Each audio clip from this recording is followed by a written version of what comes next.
get us, we are going to the whole question. Why? Knowledge, intellectual, knowledge through experience,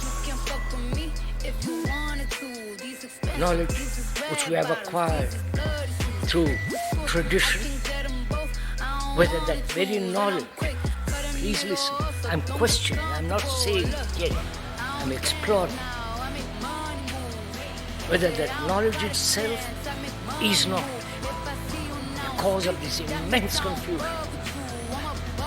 Not knowledge about the Gita, about the Upanishads, or any of those books. Books are not sacred. Printed word is not sacred, but you can attribute to that book what you like.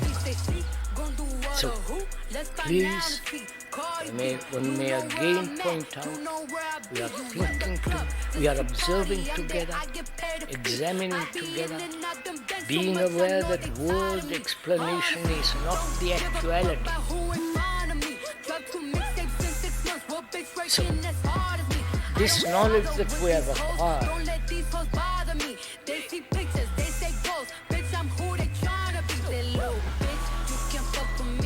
through education, through experience, through the past generation upon generations, this knowledge may be, please listen carefully, may be the cause of our disaster. And so we are burdened with the past.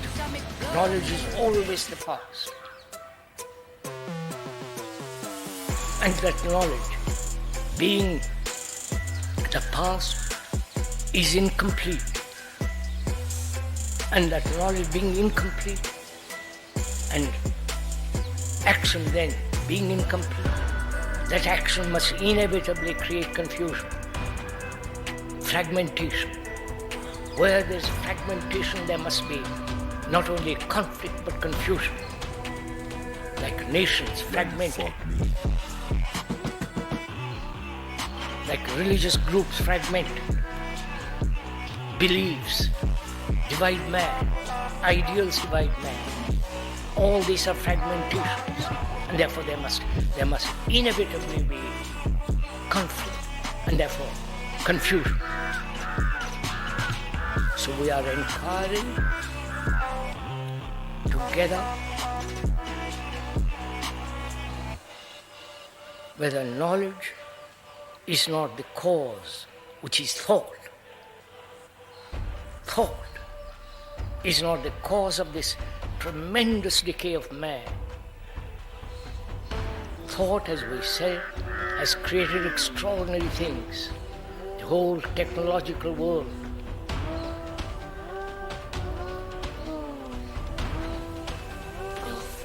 The surgery, medicine, communication, going to the moon, and so on. And also thought has created war and all the material to kill man. Thought has also written marvelous poems. I'm just reading Keats' Ode to the Nightingale. Marvelous poem. But it is put into verse by thought. The pictures, the architecture, the temples, and what is inside the temples, inside the churches, all created by thought. So thought in the world, in the physical world, at certain areas, has brought benefit to man. At other areas, destroying man. That is knowledge. And this knowledge, which we have acquired through our senses, and therefore connected with the brain. This knowledge man acquired is now being transferred to the computer.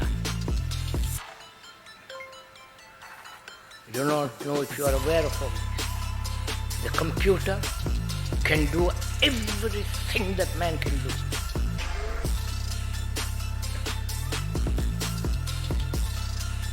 It can learn. It has been programmed as our brain is programmed to be a Catholic, to be a Protestant, to be a Hindu, to be a Buddhist. You understand all this? Of course. If you pay, your brain is programmed.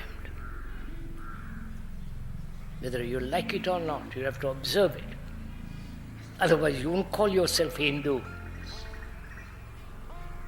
or a communist. Your brain has been cultivated through time, and through that time, which is the acquisition of experience, knowledge, and so on, that brain has been programmed, has been conditioned to respond according to certain reactions. This is inevitable. That brain is now being given over to the computer. Please realize this. The computer is becoming your brain, the human brain.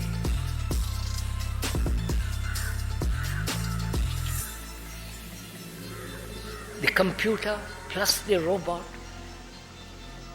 are already operating in manufacturing things, like cars. All kinds of things are happening. In about 10-15 years, you'll be unemployed.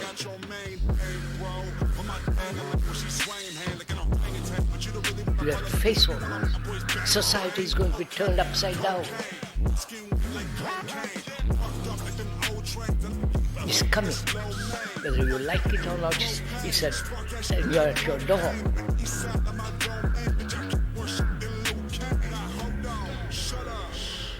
Do you understand the seriousness of all this? I wonder if you do. That your brain, which has been so extraordinarily capable, suffered innumerable sorrows, lives in great anxiety,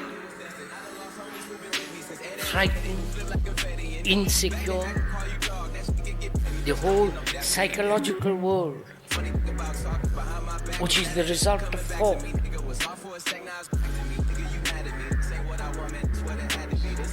That thought, with all its knowledge, is being transferred to the computer and the robot.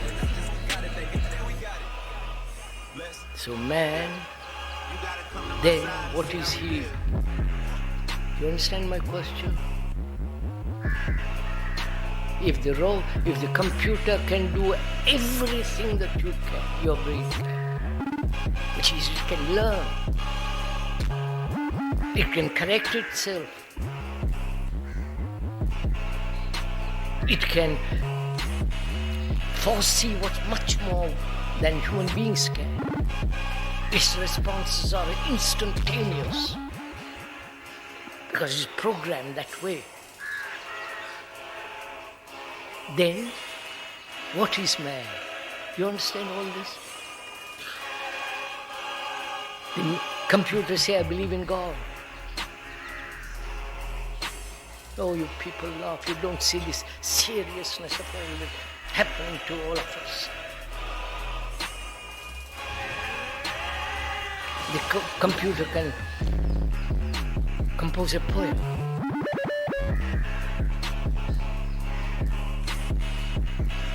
can compose, can diagnose better than any doctor. You understand? And then we ask, when asked, what is man? What are you?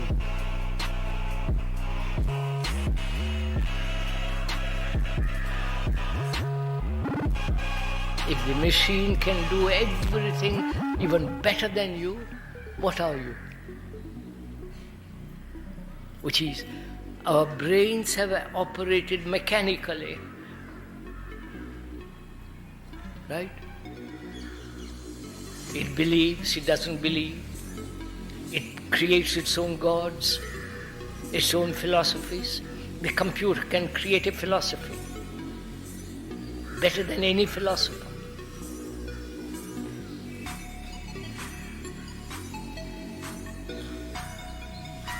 So, what have we left? You understand my question?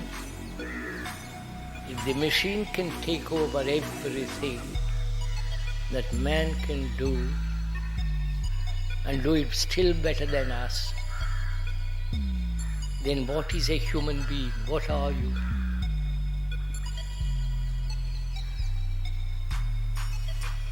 Your belief in God, the machine has a belief in God. It will do rituals better than you can do. It can invent theories better than any philosopher. Do you understand all this?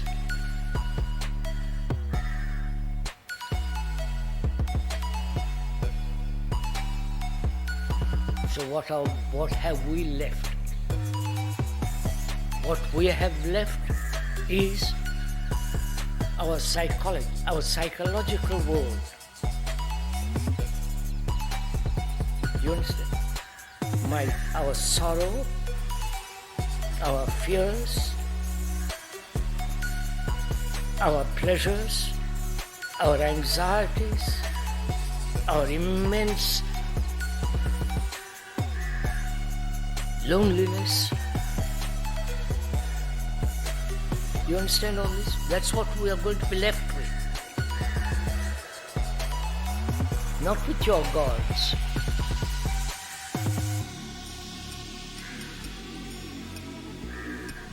The gods have been invented by man, by thought. You have shaped gods according to your desires, your fears. So computers can do all that. So what we are going to be left with is time.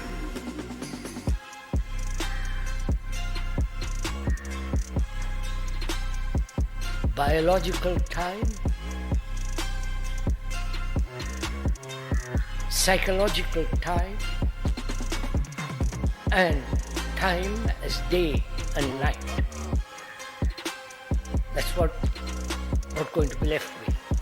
Time. And biologically, time is necessary. That's part of the genes, where it is. Genes also probably is computerized in time. To have time to grow physically. And you have psychological time. That is hope. The future. The burden of the past. The anxiety. The fear. The immense, everlasting pursuit of pleasure. And not only your own particular sorrow, but the sorrow of mankind, of which you are. This is what we're going to be left with. Right? Please, I hope we both are together observing the same thing. Not the speaker is observing and telling you about it. But we are together observing the facts. What is actually going on, of which most of us are not aware.